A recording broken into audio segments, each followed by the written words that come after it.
নমস্কার বন্ধুরা, গরমে কেমন আছেন? এত গরমের মধ্যে একটা জিনিস ভালো যে আমের গন্ধে ঘর মমো করছে। দাম যতই হোক বাড়িতে আম আনা চাই। আজ তাহলে আম দিয়ে একটা রেসিপি তৈরি হয়ে যাক। আজকে যেটা তৈরি করছি সেটা হচ্ছে ভাপা আম দই। অসাধারণ লাগে খেতে। প্রথমে দইটাকে একটা সুতির কাপড়ে বেঁধে প্রায় ঘন্টাখানিক রেখে দিতে হবে। দেখুন দই থেকে জলটা বেরিয়ে এসছে।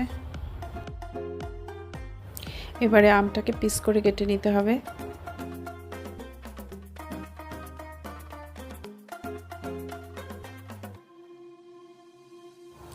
আমের পাল্পটা একটা বাটিতে নিয়ে নিচ্ছি। আমের পাল্পগুলো মিক্সিতে একটু গ্রাইন্ড করে নিচ্ছি।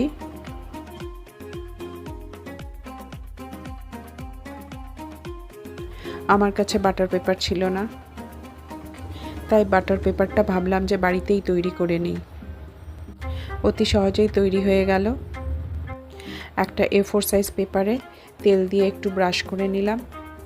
তারপর এক্সট্রা অয়েলটা আরেকটা A4 সাইজ পেপার দিয়ে সোক করে নিলাম। দেখুন কি সুন্দর বাটার পেপার তৈরি হয়ে গেল। এবারে দইটা একটা বলে নিয়ে নিচ্ছি।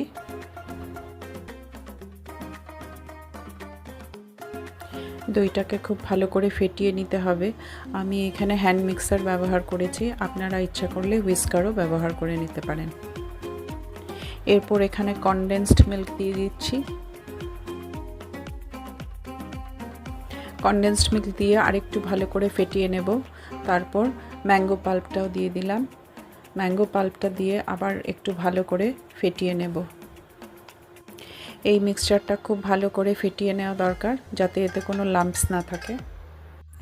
আমি এখানে ছোট চামচের 2 চামচ চিনির গুঁড়ো আর 1 চিমটে বেকিং সোডাও ব্যবহার করেছি। এর সাথে হালকা একটু ম্যাঙ্গো এসেন্স দিয়েছি, যাতে দইয়ের টক গন্ধটা চলে যায়। বাটার পেপারটা একটা কন্টেনারে বসিয়ে দিলাম। তারপর মিক্সচারটা ঢেলে দিলাম। কন্টেনারটাকে একটু ট্যাপ করে নিচ্ছি যাতে হাওয়া না থাকে। এরপর অ্যালুমিনিয়াম ফয়েল পেপার দিয়ে এটাকে মুড়ে দিলাম।